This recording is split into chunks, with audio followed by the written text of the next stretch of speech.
Good afternoon, everyone.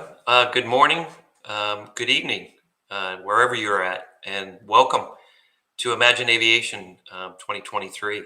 My name is Steve Clark. I'm the Deputy Associate Administrator for the Aeronautics Research Mission Directorate at NASA headquarters.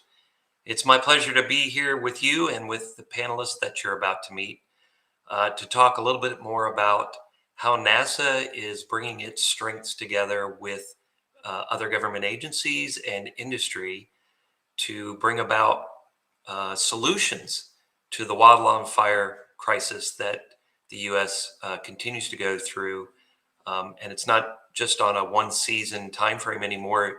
It's almost all year round, and so NASA has brought forward its strengths from the Science Mission Directorate, Space Technology Mission Directorate, and with Aeronautics to try to find solutions with our partners to see how we can mitigate these wildland fires. And if you were tuned into just a couple of minutes ago, hearing the heart-wrenching story of a wildland fire survivor, this is a national crisis.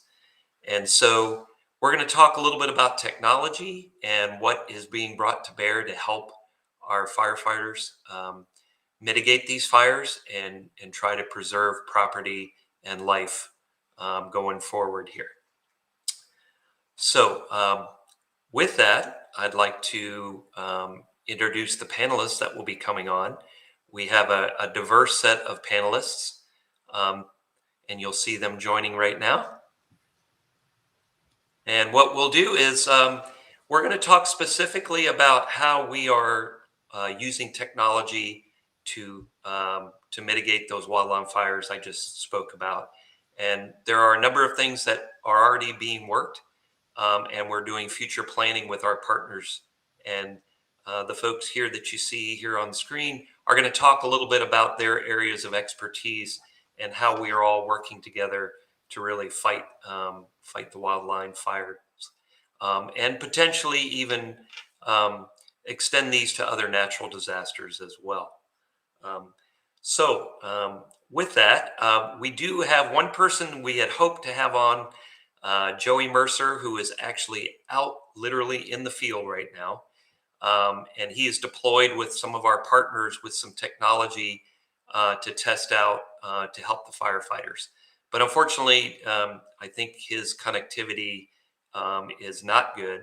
So with that, I'm going to look now to Marcus Johnson to talk a little bit more about some of the technology that NASA has developed and is deployed in the field. Marcus? Yeah, thanks, Steve, and thanks for having me.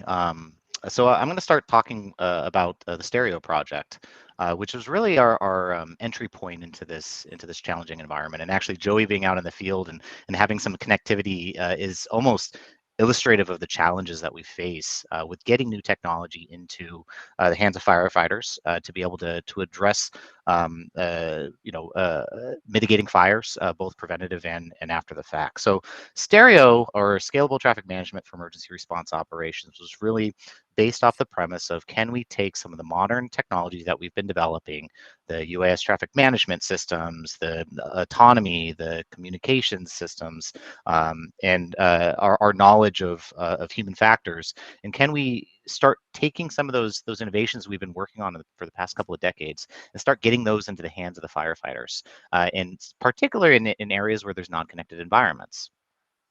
So Stereo really honed in on a couple of different areas.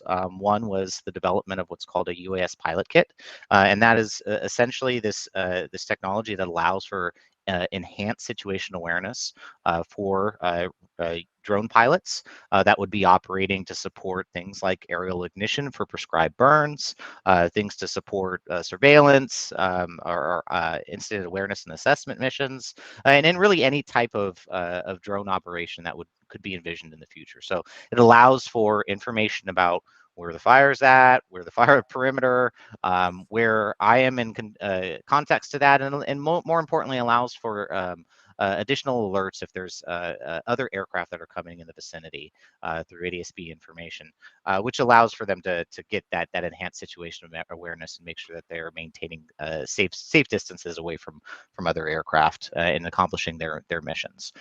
Likewise, Stereo also looked at some aircraft autonomy in really understanding, is there from the drone side of the house, is there ways in which we can improve the ability to separate from other aircraft, to deal with contingencies, such that we do no harm anytime we introduce these new technologies.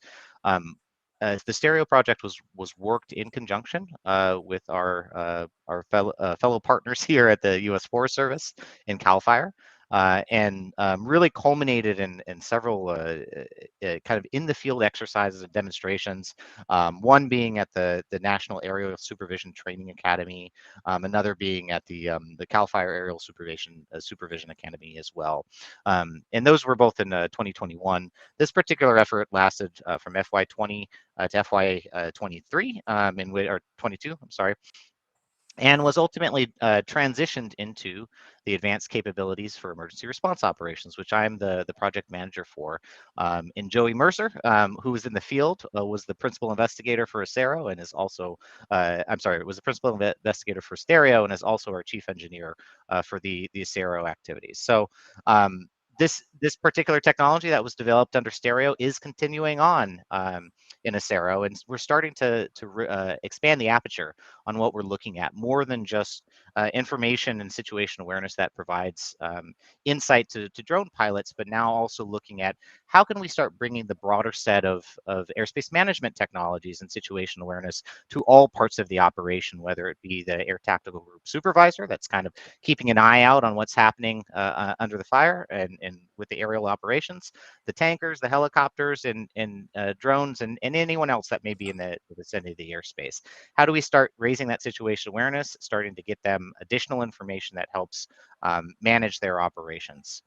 One of the big rocks and one of the big areas we're trying to tackle within the Acero project is trying to extend the ability to provide suppression for as long as is practical. So right now there is limitations on how long we can do aerial suppression based on visibility and the nighttime.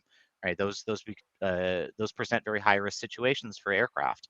Drones may be a different way that we can try to start extending the ability to do suppression, to slow down the fire, to help support the development of fire lines and help with containment. So in order to get there, in order to take a drone and being able to suppress, a fire at nighttime or in very heavy smoke conditions, we need stepping stones in technology. And this is really the building blocks of where Acero is focusing on the next couple of years.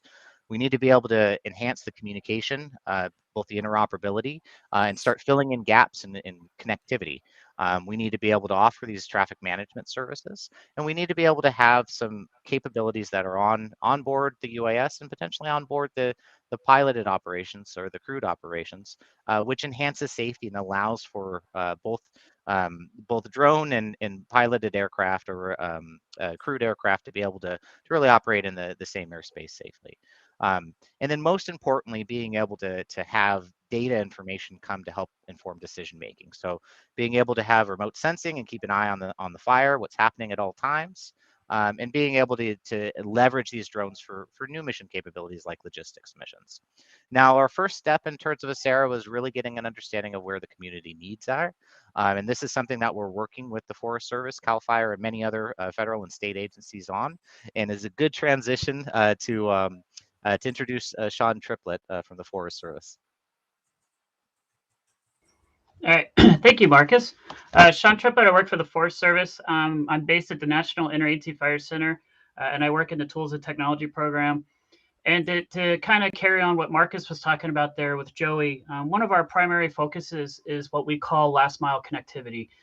For those that aren't familiar with where we have to end up fighting our wildfires, yes, they happen quite a bit in the urban interfaces, but at many times, even in those areas, your traditional networks can become quickly overwhelmed. And then where a majority of our fires happen, we do not have connectivity besides pretty much regular push-to-talk radio systems. So we've been working very closely with NASA and other partners to come up with technological solutions one, that are affordable, and two, interoperable across the interagency fire community to extend that last mile connectivity out there. A second major focus of ours is what we call persistence. And that, again, Stereo and Astereo is helping us with that. And that's really being able to come up with technologies that allow us to persistently monitor and detect wildfires as they're occurring. We do have a lot of airframes that are up flying over fires, but they all are pretty much tapped out from a tactical perspective in operations that they're already doing. And then they struggle to be able to cover some of these larger fires that we have. When you get over 100,000 acres and it's burning on multiple fronts, that requires a lot of observations. With that, we're also working to increase situational awareness for our firefighters out there. And so that goes into a couple different flavors. One, firefighter tracking. So getting tracking devices deployed on our firefighters so they not only know where they are, but they also know where their adjoining forces are, where they are in relation to the fire as it's burning, where the value's at risk, and importantly, what the weather's doing around them so they can receive those real-time weather updates. And then the final focus, to move on, is really looking at all these solutions and being interoperable. Working here at NIFC, I have to keep the whole country in mind. I don't focus on individual agencies. I don't focus on individual geographies or individual fire problems in different areas. We have to look at it from a national perspective, so we can have solutions that are interoperable from Florida to Washington State to Alaska down to Arizona. We have to cover the whole gamut. So we work with our partners. NASA has been key in helping us identify solutions, and they're really providing us some excellent support and providing technical expertise as we move forward with these proof of concepts and pilots. We work closely with CAL FIRE, State of Colorado, our DOI partners, nonprofits, tribal entities, and philanthropic organizations. So it's a community team effort. It's not just one agency. This problem is too big for one agency to tackle. So with that, I'm going to turn it over to, I believe, to Summer. So thank you. Actually, let's head to Ben first with CAL FIRE. Sure thing. Thanks, Sean. Hi, everyone. Thank you so much for having me. I'm Ben Rogers from CAL FIRE, which is the California Department of Forestry and Fire Protection. And within CAL FIRE, I head up our research, development, and innovation team. And we're a relatively new team here at CAL FIRE. There's a lot of interest and momentum in California at the moment for wildfire R&D, which is not surprising given the extreme fire seasons we've been having and the climate that we've been experiencing. And also in California, we have the Wildfire Forecast Threat Intelligence Integration Center, or WFTIC. And this intelligence center is a joint effort between CAL FIRE and the Governor's Office of Emergency Services. And you can think of this as the state's central integrated hub, everything to do with wildfire forecasting, weather information, threat intelligence, analysis, all of that in one central place. And it disseminates and gets the information to the right people across the state.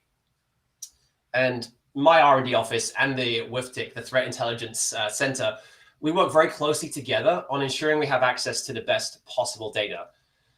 Now, in terms of data that we need, I could talk all day about this, but a good summary is really think about the National Wildfire Coordinating Group.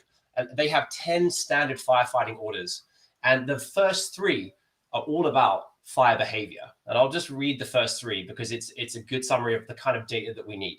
So rule number one, keep informed on fire weather conditions and forecasts. Number 2, know what your fire is doing at all times. And number 3, base all of your actions on the current and expected behavior of the fire. The 3 top rules from the Wildfire Coordinating Group. And like I said, this is a great summary of the types of data we need to get into the hands of the right people to do their jobs effectively and to keep them safe.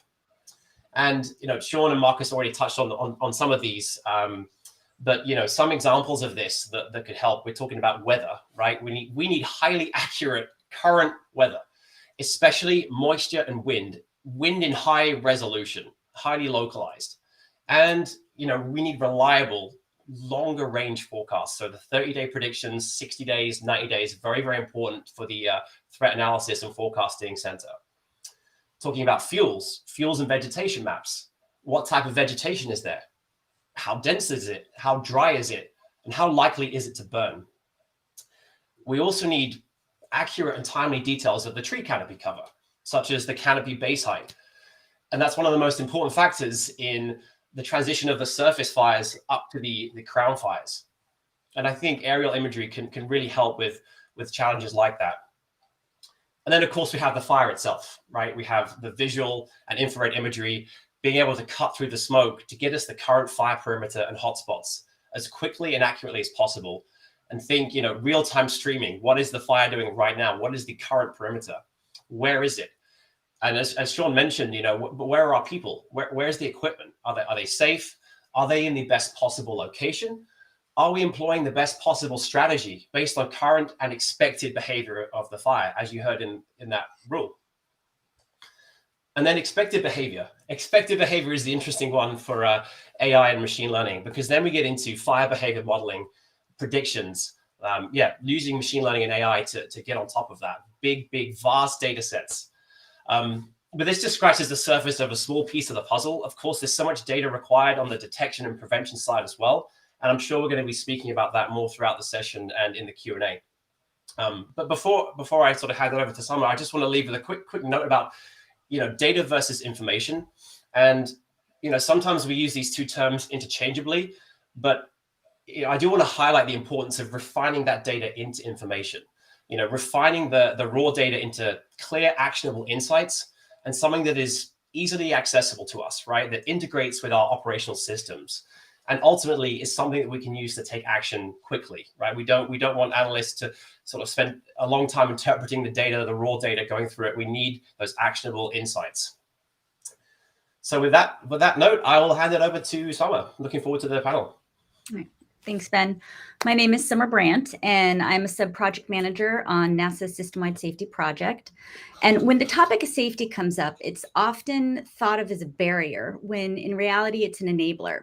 Safety helps fight fire by enabling the aviation applications to address the needs of the frontline firefighters. So those familiar with the current aviation safety management systems know that they're incredibly effective, but they can take days to months to years to affect change. So we want to see if safety management can be made faster, more comprehensive, and more proactive by employing information systems that provide a new set of services, functions, and capabilities. And in our project, we're doing this through a series of operationally challenging, disaster response-oriented demonstrations, where we're developing and maturing technology to help define the requirements to safely and effectively incorporate these tools and enable more complex airspace operations. So persistent surveillance for wildfire is the first demonstration in the series, and we want to see whether or not, when new technologies are applied, if it changes the hazard landscape. So can we surface risks and hazards which may previously not have been in the operation or are now being realized in a new way in the operation? And if so, can we monitor, assess, and mitigate in a timelier fashion? One of the greatest needs that we've heard repeatedly by the wildland fire community is the need to get the right information to the right people at the right time while making it bite-sized and digestible, meaning actionable. And that's one of the things that we're trying to support. So what are the ways we can enhance safety through improving situation awareness? Can we manage information flow to enable safety-critical decision-making? And what standards are needed to support operational safety improvements? So these are some of the questions that we're trying to tackle. And the big activity right now is ensuring that these capabilities that we're focused on align with the fire community needs and interests. And we're doing that collaboratively across NASA and across the agencies and the community, trying to support the needs the best that we can. All right. Thank you, Summer. Thank you all for those great introductions. And we've already got some questions teed up, which is great. So I encourage everybody to keep asking. And we'll go to the first one. What is the importance of artificial intelligence in simulations? And perhaps we'll go to Summer first, and then we'll go to Ben. Because Summer, you talked about those demonstrations. And so how does AI fit into potentially getting feedback from those demonstrations and then basically feeding them back into the simulations and using AI to refine, the various models? Right. So AI is a component to being able to take in information from all different sources. This can be information from operations, system generated, performance models, observational, and fuse it all together so that we can monitor the state of a system. We can detect precursors to hazards, and we can attempt to predict hazards and inform if a mitigation is needed. Now, AI, there are some risks with introducing new automation autonomy technology, in that it can introduce new risks and hazards. And so being able to develop in a simulated environment and test before moving into kind of an operational test that we'll be doing before fielding it real time, it allows for the opportunity to address those risks and hazards and assure the system before making it available in real operations. And one of the things to keep in mind too is that with wildland fire, it is a naturally risky environment, and so we don't want to introduce more risk. We want to make sure that whatever we are introducing is assured and safe before it becomes part of the larger operation. And that doesn't necessarily get at the AI, but it gets at the importance of simulation to enable to ensure the safety of the operation before it is fielded. And I think Ben can follow up more from a CAL FIRE perspective of how you're incorporating that into some of your actual operations these days. Yeah, absolutely. And no, thank you, Summer. That hit a lot of the key points. With fire simulations, there's obviously there's lots of different ways of doing it. There are a number of sort of tried and tested models, scientific models. But with AI, the key is always the data, right? Like the data that you feed it and the training and the expertise that goes into all of that process. I think, and also speed, the speed of the projections. There's no good us having a model that takes a day to run, right? Like we need, rapidly trainable systems that can adapt and adjust to the changing conditions, right? Because these variables are not static. So the weather, the wind, the humidity, these are not sort of fixed things that you're trying to have AI predict. They are a dynamic system that's always really needs to run and almost real time needs to continue to update based on the data feeds. And with data, obviously the better and the more accurate data you feed these models, the more accurate and reliable and tuned they're going to become, which is where I think, the aerospace component, some of the things that we touched on earlier, is just trying to get that better and better and better, right? Like higher resolution, more accurate, more timely. All of those things are really, really important for AI because data is the foundation that AI rests upon, right? And if we don't have good data and we don't have sort of expertise in place to kind of train it, label it, all those kind of things, we have a lot of work to do. So I think on that note, I think I'll sort of pop one over to Sean, see if he's got anything from the Forest Service perspective. I know that you're also looking at this, but I think AI has a really important role to play, backed with good data. Yeah, thanks. I think where I'd just like to touch is, to echo what you said, good data is required for AI to work properly. We've been working very closely with NASA, NOAA, and even the Department of Energy and looking at how AI can work to solve our problems in issues. One of the things that we need to be aware of, though, when we talk about AI is used to help us solve problems. And I think there's a lot of confusion out there, especially when you look at automation versus AI, where automation can help us speed up and become more efficient with processes that are kind of manual in work. To accomplish, whereas artificial intelligence could help us solve issues and problems that maybe we're just not capable of handling at a given time. So really delineating when is automation necessary versus when is AI going to come in is critical for us. And then maybe to echo a little bit more on what Summer was talking about earlier, that bits and pieces of information getting out to the field, but and what you were talking about, Ben, with data versus information, turning that into actionable intelligence. There's a key component there to understand, to making sure that those individuals that are going to receive that can understand and make a decision off of it. Because if we accomplish that, but package it to where that decision maker, that crew boss, that heavy equipment boss, division supervisor can't quite make sense of it and apply it to the problem that's in front of them, we're not really getting any further ahead. So there's that training component, the field user component, and being able to understand what's coming at them so they can convert that into a decision. Yeah, thank you, On. And I'm hearing a common theme here is data, right? High resolution data, but the data has to be in a form that's actionable, as I heard. It has to get to down to the incident commanders and everybody who is trying to manage the actual fighting of the fire. And they can't spend time trying to sift through data to try to figure out exactly what it means. So I know that's a challenge that has been discussed amongst all of the partners, which is great. And we're going to continue to work on that. So I have another question, and I think this is really can be for everyone. What are the key challenges in training for pilots and operators for piloted and unpiloted air vehicles?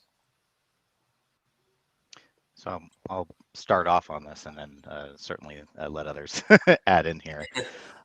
So yeah, I think anytime we introduce new technology, things like uncrewed aircraft, there is a training uptick. There is kind of this learning on what this new tool can do, and I think that's challenging, given that the pace of technology maybe runs quite a bit faster than the pace of how quickly we can develop training plans and get new staff on and really get them up to speed on what the latest and greatest is. So from a technology standpoint, I think one of the things that we have to look at is kind of the balance between how we develop the technology and how intuitive we make it versus the requirements on the training and putting so much on the operator of that technology.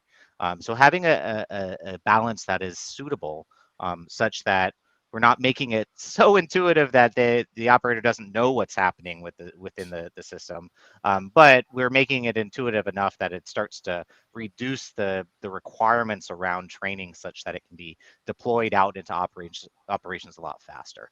So this is a good example is some of the stereo work. Was really looking at how can we make something that is very user friendly, but still has those technology advances and try to make use of that. So that I'll probably stop there, but that's that interplay is really the exploration space for a lot of the research development, and it also incorporates a lot of need for human factors kind of going hand in hand with the technology development. All right, thank you, Marcus. Who would like to take a shot at that as well? I'd like to add to that, and it is a great plug on the human factors component. And what we know right now about wildland fire operations and disaster-oriented operations is that it's very human-centric. It requires a lot of human involvement. And as we look forward to the future and the potential of incorporating some new technologies, we may see a shift in that human focus more towards an automation focus. And as that occurs, there's going to be a change in roles and responsibilities. There's going to be a change in the type of information that different actors need at the various positions. And so looking at the ways that we can safely and effectively do that, the way that we can provide situation awareness to all folks involved, that we can support that common operating picture, helps support the overall operation and keeping it safe and effective. All right. Ben, Sean, do you want to add to that, or we can move to another question? I don't have a whole lot to add. I think the previous two answered it very well. I mean, just sort of re-emphasizing the training, looking at new and innovative ways to train. I know that getting sufficient pilots with command hours has been a challenge. So how do we get them enough command hours to meet the minimum qualifications to be these pilots? I think that's been one of the challenges that we faced, and But again, it's a changing landscape, right? We've got the autonomous vehicle, autonomous drones potentially coming to the forefront. There's laws and regulations around that to navigate, of course, but certainly from our side, it's a question of giving the pilots the relevant experience in all different factors for the human pilots. All right, thank you all. I'm going to pull up another question, and something that you've touched on, of what the firefighting community needs. And so, what do firefighting stakeholders need most that you don't already have? And obviously this is going to Ben and Sean. Oh, Sean, you want to take a stab at that, or I could speak all day about that, but I'll give you. Yeah, I'll try to be brief, and I'll let you go too, Ben.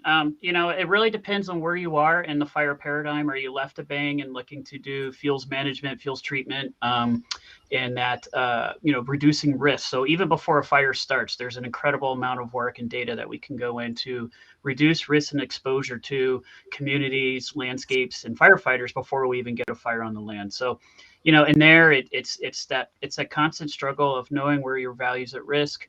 Are they in relation to the fuels, has been talked about earlier, with the soil moistures, the fuel buildup, and all the things that have gone that are there that expose areas and values at risk to fire danger. When you're in the fight of the battle, I think the biggest thing is we can. This is, again, from my perspective, and maybe I'm being a little biased because these are my programs, but we can create the greatest AI in the world. We can create the greatest data and information, but if we really can't get it down to the boots on the ground in a timely manner, it's data's perishable. I know there was an article I read several years ago where the U.S. intelligence community collects like 30 years of data every year. And so that really means, 29 years of data sometimes goes unprocessed or unfiltered. And I get very concerned that we may reach that point, or we may have already reached that point in the fire community. So being very cognitive of what's happening there. And then, of course, there's the post-fire effects where you've had a fire go through. We heard about it from the previous panel member, where it's not over when the flames are out and when the snow's flying. There's a lot of work. It still needs to be going on. I mean, even here in Idaho, where I camp and recreate and ski, I'm seeing fires and dealing with fires from 1994 that are still impacting the landscape with erosion and runoff and habitat destruction and things like that. So it's a continuous evolving process is the easiest way to look at this. There's not something where you're just going to solve a solution and go, yep, we're done. You have to keep on it. You have to have that sustainment tail as the fires go. So I'll turn it over for you, Ben. No, that covered a lot. That was fantastic. Just to re-emphasize, it's connectivity, right? It's all these things that we want to be able to do, right? Like from virtual reality, remote piloting, from as Sean was saying, getting all these great data and insights. If we can't get it down to the field, it's just nice on a shelf, right? And so connectivity is really the thing that enables all of those things to track the firefighters, even things like wearables, right? Like what are the health of the, what's the heart rate variability? What are the health of the firefighters, the hydration? Where are they? Are they safe? Are they at risk? It all depends on connectivity. So that's one of the biggest priorities, that we have right here is because once we can nail that, where we get broadband on every fire potentially, then it does open the door to a lot of other things, right? And all these, data aspects, information, all those insights, it will enable all of those and potentially a lot more exciting things around, remote observation and monitoring and tracking. And then, just sort of everything else that Sean said, and just sort of obviously the most up-to-date situational awareness we can get everybody is really what we need, and a real-time monitoring or stream of the fire perimeter would be fantastic. We have pretty timely and accurate fire perimeters, but a real-time infrared or other stream of the fire perimeter as it is happening constantly would be also great. All right, thank you. And I think we have about 2 minutes left. With that, and I'm looking at Marcus and Summer maybe to start this out, but what's the longer term strategy that NASA has for helping the firefighter community, not just deploying prototype type technology in the field, but what's the longer term vision? Yeah, so I'll start this up and try to make it brief. So one of the things we're working on right now with the community is really to define that vision. Where do they want to see the operations go? Once we start getting that vision together, get the community together, it's really starting to work not only with the firefighting community, but also with industry to start bringing technologies to bear, having demonstrations year over year that really tackle the big problems, and being able to then try to work towards transitioning those technologies, getting them to a maturity level where they can now be deployed into operations. So trying to build that pipeline. Right. From my Acero project standpoint, firefighting is definitely our first and focus for the near future. We are looking at some of these same technologies could be used in other disasters as well, post-disaster recovery, flooding, hurricane response, and things along those lines. So that's the direction that we're headed, and I'll hand it over for Summer for last word here.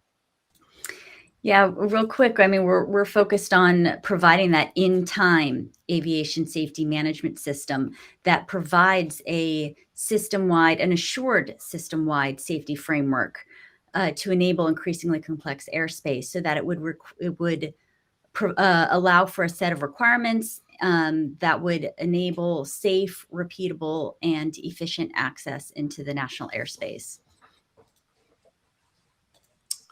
Okay, very good.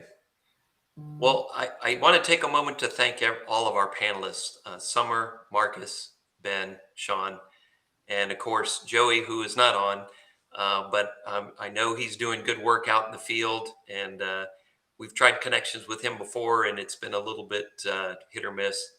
But it's safe to say that NASA is actually out in the field with the firefighter community, looking for ways to help them in various ways and improve the firefighting capabilities. So thank you very much. And with that, I think we are approaching our second break of the day. And I'd like to queue up our next NASA in Action segment. And this will be an in-depth look at stereo that you heard mentioned just before, out in the field. And it's not only changing how we fight fires, but how we can better monitor the environment and the risks from the air. So with that, I will say good afternoon and enjoy the rest of imaginAviation.